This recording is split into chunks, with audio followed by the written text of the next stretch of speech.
Respected listeners and dear students, Assalamu alaikum and welcome to my YouTube channel. Let's learn. Let's start to solve the work page and question answers of chapter number 7 Agriculture and Irrigation in Pakistan. Chapter number 7 का work page है page number 67 पे. Question A है experts recognize crops and plants from their important features. Can you guess which crop is contained in each of the box below?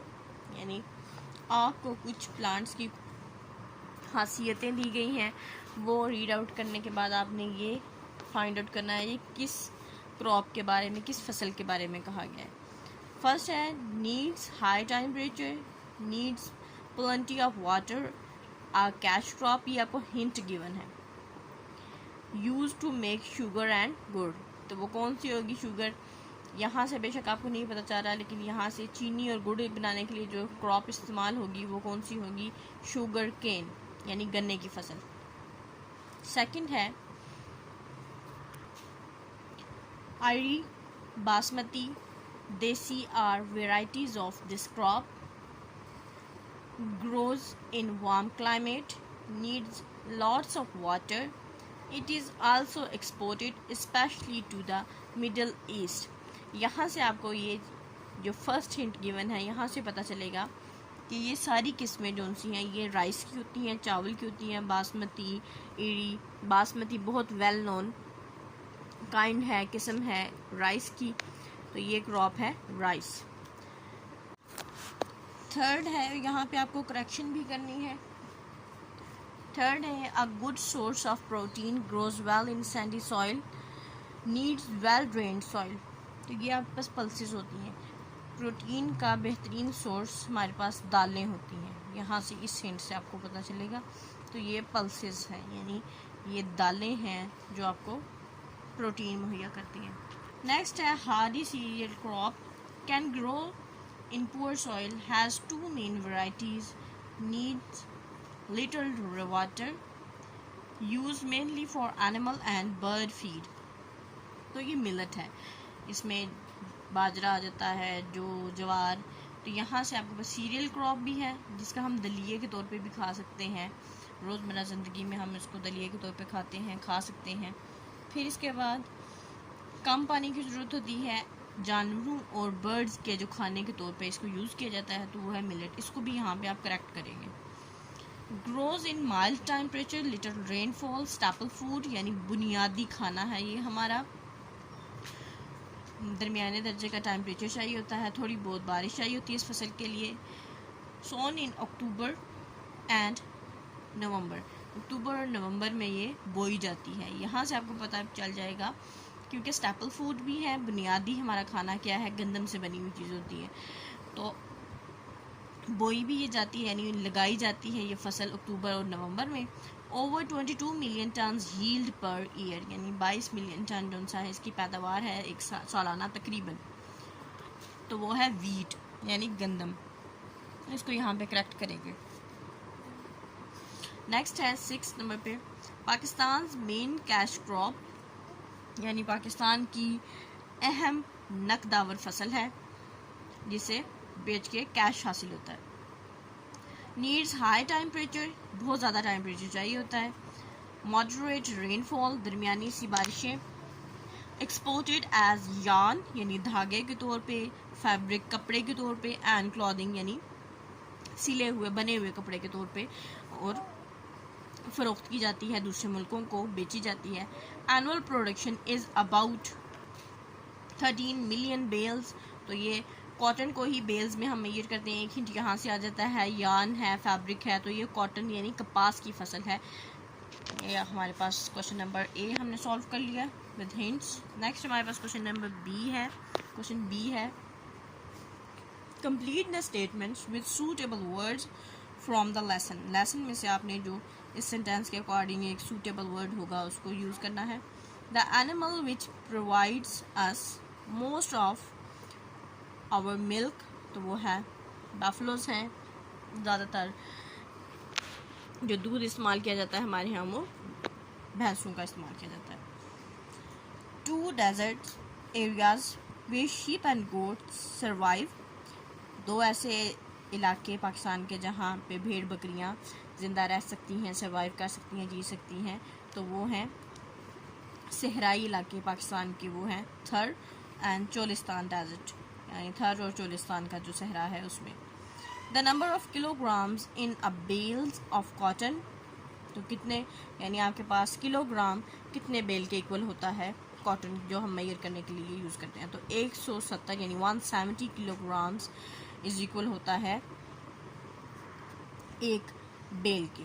अब next इन्होंने कहा how much is this in pounds, तो pounds में कितना होगा, तो हमारे पास एक जो केजी होता है उसमें तकरीबन 2.2 पाउंड्स होते हैं, यानी 1 किलो में 2.2 पाउंड्स होते हैं। जब हम 2.2 पाउंड्स यानी 1 किलो में 2.2 पाउंड्स होते हैं, यानी 2.2 पाउंड मिलते हैं तो 1 केजी बनता है। तो आप 2.2 को जब मल्टीप्लाई करेंगे 170 केजीज़ के साथ, तो हमारे पास आ जाता है 374 पाउंड्स। नेक्स्ट फोर्थ है 5 काइंड्स ऑफ ऑयल सीड्स, यानी 5 आपने किस्में बतानी है ऐसे बीजों की जिनसे तेल निकलता है, ऑयल हासिल होता है।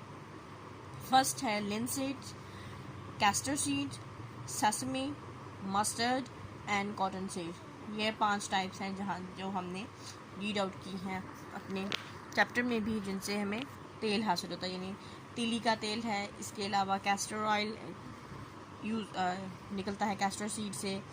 फिर इसके अलावा तुलसी का, सरसों का, और जो बनोला सीड्स है, बनोला जो कॉटन का सीड होता है उसको बनोला कहते हैं, उससे भी तेल हासिल होता है।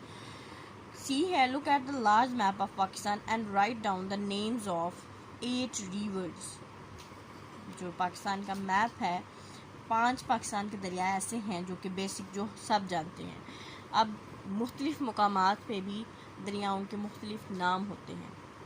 सबसे बड़ा दरिया पाकिस्तान का है इंडस रिवर है, देन जहलम के दरिया सतलज है, हिंगोल दरिया हिंगोल है, फिर उसके बाद चनाब है, रावी है, काबुल दरिया काबुल है, दरिया हब है, और 4 डैम्स के नाम लिखने हैं और 4 बैराजेस के नाम लिखने हैं। तो डैम्स में है वार्षिक डैम है, मंगला डैम है, तरबेला है, रावल डैम है, और बैराज हैं जो हैं उनमें कोटरी है, पंजरत है, गुड्डू है और तोनसा बैराज है। नेक्स्ट आंसर क्वेश्चन है चैप्टर नंबर 7 के। फर्स्ट क्वेश्चन है what makes Punjab the best farming area in Pakistan. Pakistan में जो एरिया है पंजाब का, उसको बेस्ट फार्मिंग एरिया क्या चीज़ें हैं जो उसको बेस्ट फार्मिंग एरिया बनाती हैं। इसका आंसर है Punjab is the best farming area because of its fertile soil and canal irrigation system. यानी पाकिस्तान में जो पंजाब का एरिया है ये बेस्ट फार्मिंग एरिया या काश्तकारी के लिए इसलिए बेहतरीन जगह है क्योंकि यहाँ ये ज़रहेज़ ज़मीन है, मट्टी ज़रहेज़ है। इसके अलावा नहरी निज़ाम है जो कि पौधों की आपाशी के लिए या फसलों की आपाशी के लिए बेहतरीन निज़ाम है। क्वेश्चन नंबर 2 है differentiate between the kharif and rabi crop, give an example of each. यानी आपने फसलें खरीफ और फसलें रबी हैं जो इनके बीच में फ़र्क बताना है और एक एग्जांपल भी देनी है। Kharif crops are grown in summers, यानी जो खरीफ फसलें खरीफ हैं वो काश्त की जाती हैं गर्मियों में। For example cotton and rice, मिसाल के तौर पे कपास और चावल। Rabi crops are grown in winter, for example wheat. जो रबी क्रॉप्स हैं फसलें रबी हैं वो काश्त की जाती हैं सर्दियों में, जिनमें गंदम इसकी एक एग्जांपल है, यानी बोई जाती है गंदम अक्टूबर नवंबर के महीनों में। क्वेश्चन नंबर 3 है which crop makes up Pakistan largest export where it is grown. कौन सी ऐसी क्रॉप है, कौन सी ऐसी फसल है जो पाकिस्तान की सबसे बड़ी एक्सपोर्ट है या बरामद है, और ये कहाँ उगाई जाती है। Cotton is Pakistan largest export crop, यानी जो कपास है पाकिस्तान की सबसे बड़ी बरामदी फसल है, यानी दूसरे मुल्कों को जो बेची जाती है। It is grown in south east Punjab and parts of Sindh, यानी ये जनूब मशरकी जो पंजाब के इलाके हैं वहाँ उगाई जाती है। इसके अलावा कुछ हिस्से हैं सिंध के, वहाँ पे भी उगाई जाती है। क्वेश्चन नंबर 4 है differentiate between a cash crop and a food crop, यानी जो खाने की फसलें हैं और जो नकदावर फसलें हैं यानी जिनको बेच के कैश यानी पैसा हासिल होता है, उनके बीच में फ़र्क बताएं। गिव एग्जांपल्स ऑफ ईच, हर एक की एग्जांपल भी दें, मिसाल दें। A food crop is one that is grown to feed the community. For example, यानी एक जो फूड क्रॉप है, एक जो खाने के काबिल जो फसल है, वो इसलिए उगाई जाती है ताकि जो कम्युनिटी है, जाके जो लोग हैं, जो पॉपुलेशन है मुल्क की, उसको खाना खिलाया जा सके, उसको खिलाया जा सके। फॉर एग्ज़ाम्पल, मिसाल के तौर पे वीट जैसे कि गंदम, राइस, चावल एंड शुगर केन और गन्ना। A cash crop is grown for sale और export that is against which we can get cash. यानी एक जो कैश क्रॉप है, एक जो नकदावर फसल है, वो इसलिए उगाई जाती है ताकि उसको बेच के हम या दूसरे मुल्कों को बेच के या मुल्क के अंदर ही बेच के पैसा हासिल कर सकें, नकदी हासिल कर सकें। फॉर एग्ज़ाम्पल, हमारे पास है cotton, tobacco and also sugarcane are cash crops. Sugarcane हमारी रोज़मर्रा ज़िंदगी में भी यूज़ होती है, हमारे लिए फूड क्रॉप का भी काम करती है। उसके अलावा जो ज़ायद उसकी मिकदार है वो हम एक्सपोर्ट करके उससे पैसा भी कमाते हैं। क्वेश्चन नंबर 5 है, why is livestock an important part of agriculture. Livestock क्यों जो ज़राअत है उसका एक अहम हिस्सा है, यानी मवेशी पालना। Livestock is an important part of agriculture as it is reared for meat, dairy products and leather. यानी जो मवेशी पालना इसलिए अहम है ज़राअत में क्योंकि इससे हम गोश्त हासिल करते हैं जानवरों को पाल के। इसके अलावा दूध से बनी हुई मसनूआत हासिल की जाती हैं, चमड़ा वगैरह हासिल किया जाता है। Almost all small farms in Pakistan also use cattle to work on the land. तकरीबन पाकिस्तान में जितने भी छोटे फार्मर्स हैं, छोटे किसान हैं, वो अपनी ज़मीनों में काम वगैरह करने के लिए मवेशी इस्तेमाल करते हैं। Help till the soil and provide transport for farmers. यानी ये ज़मीन में भी काम करती हैं, इसके अलावा फार्मर के लिए ट्रांसपोर्ट का काम भी करते हैं, यानी चीज़ों को एक जगह से दूसरी जगह लेके जाने के लिए भी यूज़ किए जाते हैं, जैसे बैलगाड़ियाँ होंगी, गधा गाड़ियाँ, घोड़ा गाड़ियाँ वगैरह। क्वेश्चन नंबर 6 है, explain what is meant by staple food. What is the staple food crop in Pakistan. यानी आप स्टेपल फूड को बयान करें, स्टेपल फूड क्या होता है पाकिस्तान में, स्टेपल फूड कौन से हैं। यानी staple food means the main और प्रिंसिपल फूड। यानी स्टेपल फूड का ये मतलब है कि बहुत एक ऐसी फसल जो बहुत लाजमी है या बुनियादी फसल के तौर पर काश्त की जाती है, यानी जिसके बगैर गुजारा मुमकिन नहीं होता। हमारे यहाँ वो फसल है वीट यानी गंदम।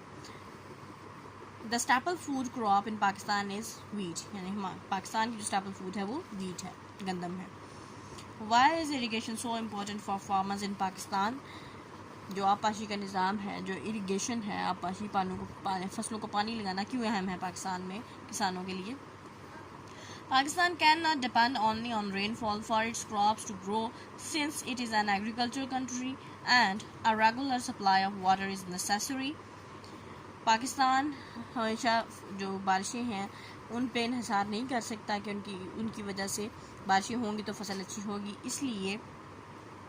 और पाकिस्तान एक ज़रई मुल्क है और पाकिस्तान इसलिए जो जितनी भी फसलें हैं उनको उगाने के लिए, उनको अच्छा बढ़ने के लिए पानी की मुसलसल ज़रूरत होती है। Farmers depends on irrigation. एक फार्मर काट कर देंगे आप, 2 दफ़ा यहाँ लिखा हुआ है, नेक्स्ट लास्ट पेज पे भी और यहाँ पे भी लिखा हुआ है, एक को आप काट देंगे। फार्मर्स डिपेंड ऑन इरीगेशन, इसलिए जो किसान हैं वो आबपाशी के निज़ाम पे इन्हिसार करते हैं। हाउ मच, क्वेश्चन नंबर 8 है, how much of our arable land is under irrigation. हमारे जो काबिल काश्त रकबा है, कितना हमारा जो काबिल काश्त रकबा है वो उसको इरीगेशन उसकी की जाती है, उसको पानी लगाया जाता है। Almost 80% of our arable land is irrigated. यानी 80% जो हमारी काबिल काश्त रकबा है उसको पानी लगाया जाता है, यानी सिर्फ बारिश का पानी नहीं, दूसरी तरह ज़राए से भी पानी दिया जाता है।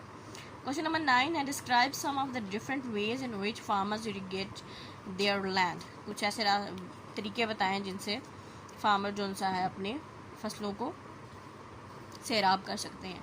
Irrigation methods are mainly canals and tubewells and in some areas the